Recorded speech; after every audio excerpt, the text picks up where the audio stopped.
the network for the AV industry. What are you listening to? This is AV. This is AVNation. This is AVNation.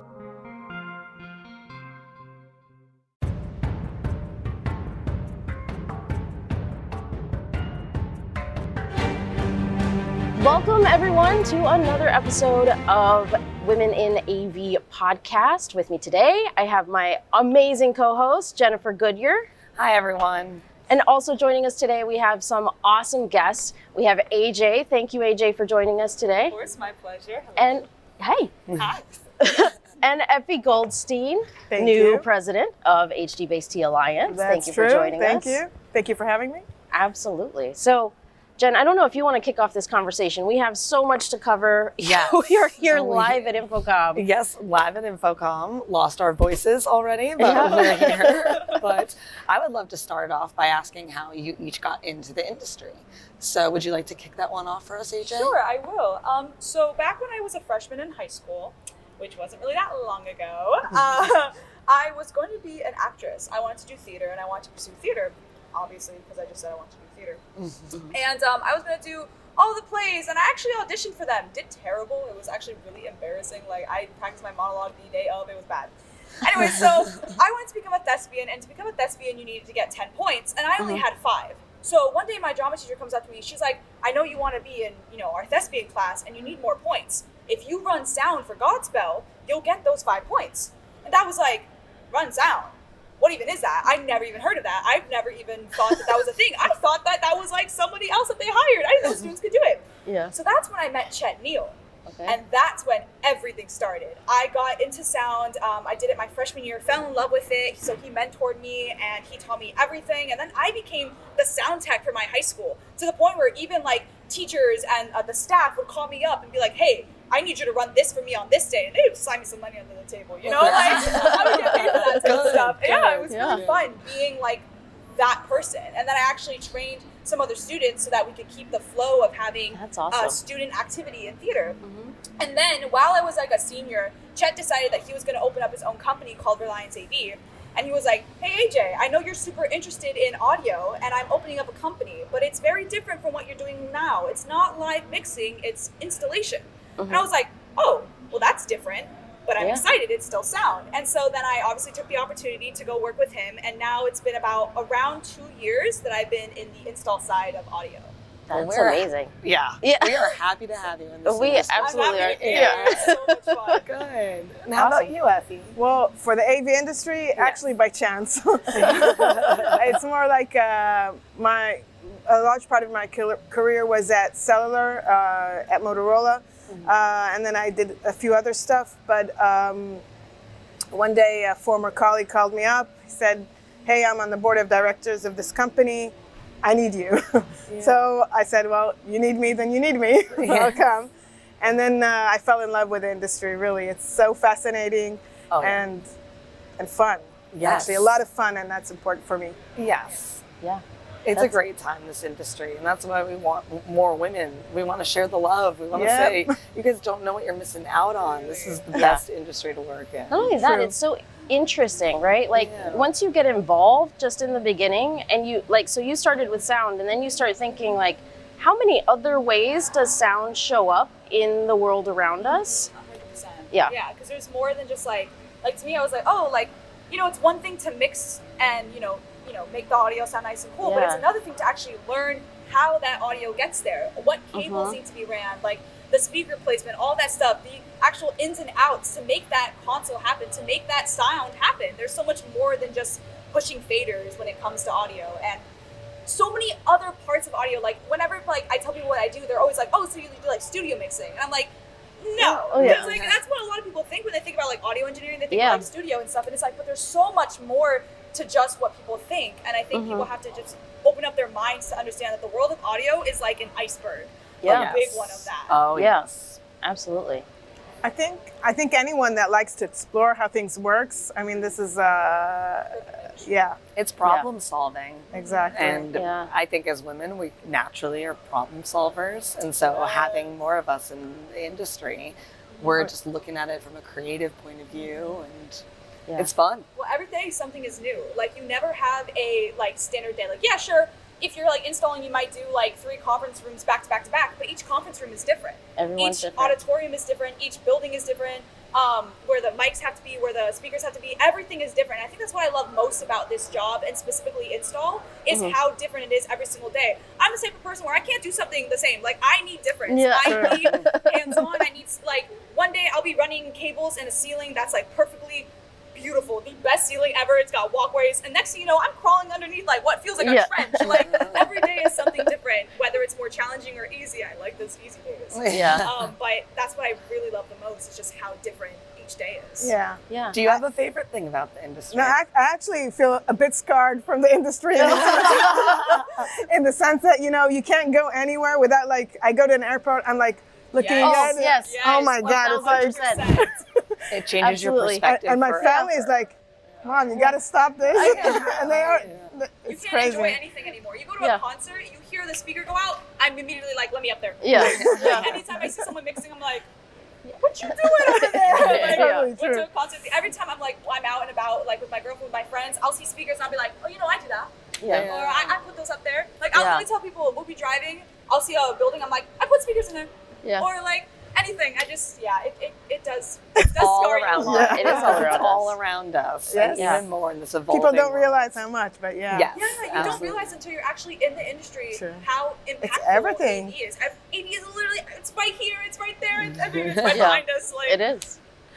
So you mentioned that you were in cellular and mobile before AV, Correct. which is all technology. Right. So when you were in those formative years and thinking about what you could be in the future and the different pathways that were offered to you, why did you choose technology?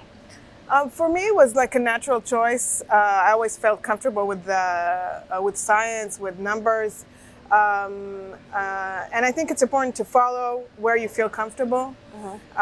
So that's what I did. And actually, I started out in as a software engineer. But very, very quickly, I realized that I like when I have to go to a customer and help out and solve problems. So I took the path of the business more, like, started out customer support, but then went to product management, sales, eventually managed marketing and product. So that's like the path I took. Okay. And now president. And now, of course, Yeah. president of the Now HDBaseT president. Alliance. And I think it's most importantly is that you have to be passionate about the technology you promote. You have to be passionate about the company that you work for. If you're not in that place, definitely get out. Yeah. So similar question, you've seen a lot of pathways and you've been introduced to a lot in our industry in the last couple of years. Is there anything specific that stands out to you that you think you want to aim towards, or?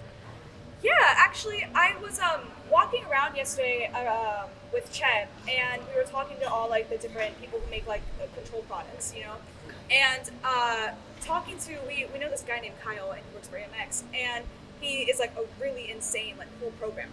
Yeah. And Chet was talking to me about possibly learning programming. Now, I've started taking on it a little bit. I actually can kind of like, control displays using like hex code through Hercules, like learning how to do all that stuff. And I went to one of our church jobs we did. I actually designed the touch panel and did all the like functionalities. Like, I'm able to control an audio board with the touch of a button through BSS, and like figuring out all of that stuff, just like, trial and error with like hex code and stuff.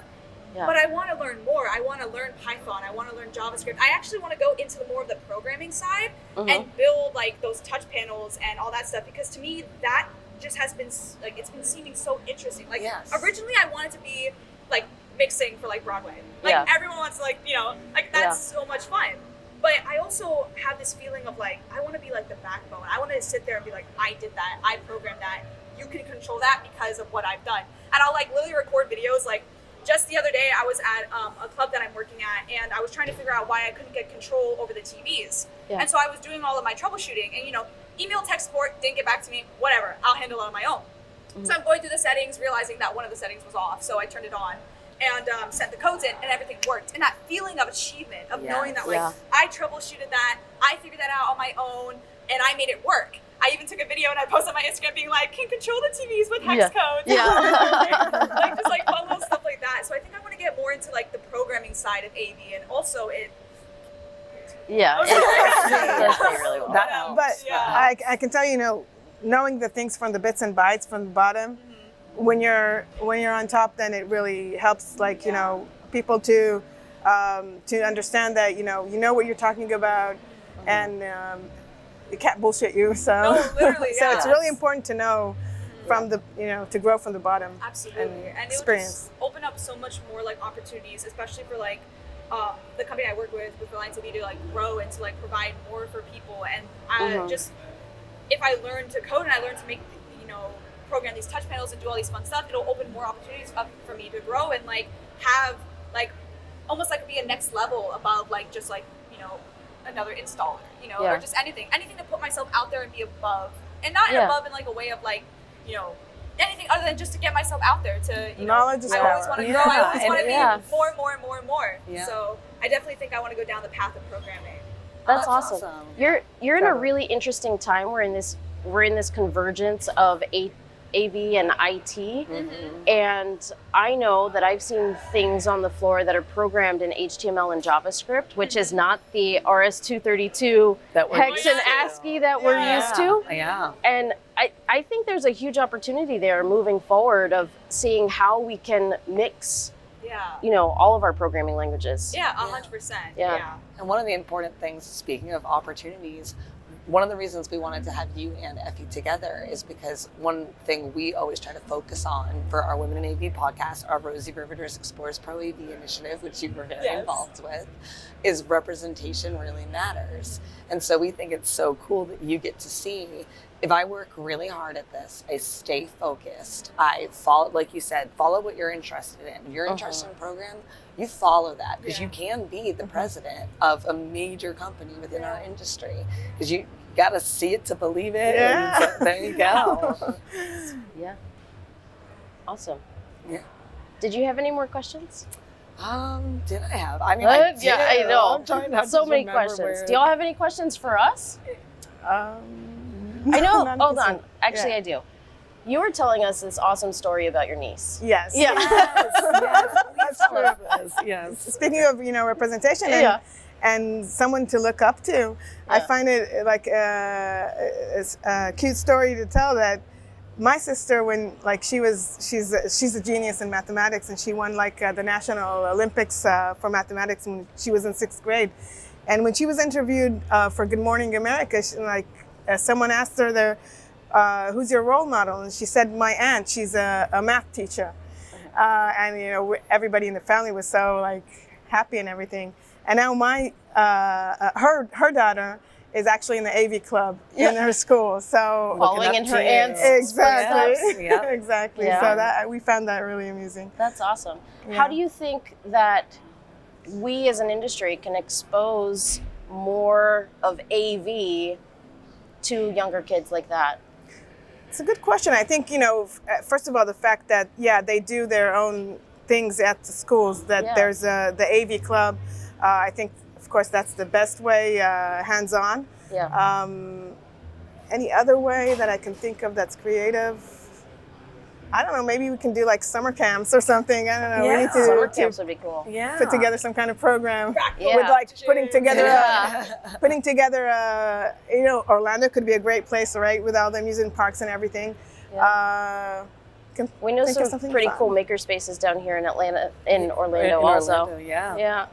Yeah, we could maybe start a summer camp. You can. Yeah. You got the energy for I that. love kids. I love people. I'll be like, Me hey too. guys, Yeah. today we're gonna learn about cable. Yeah. I was actually, we always think about having a fun activity at our booth, okay? Yeah. So like we thought about like an escape room, maybe style of connecting stuff, or but we never You have to followed it. solder to get out. I love that. I love that. So that, like a challenge like that, something fun. I don't know. We need to think of Well, something. we all love a challenge in this industry. I Right. did notice that. So the guys were from one of our demo rooms were having some issues with the power being supplied to the room. So it wasn't anything to do with their gear. It was just a convention center issue. Yeah.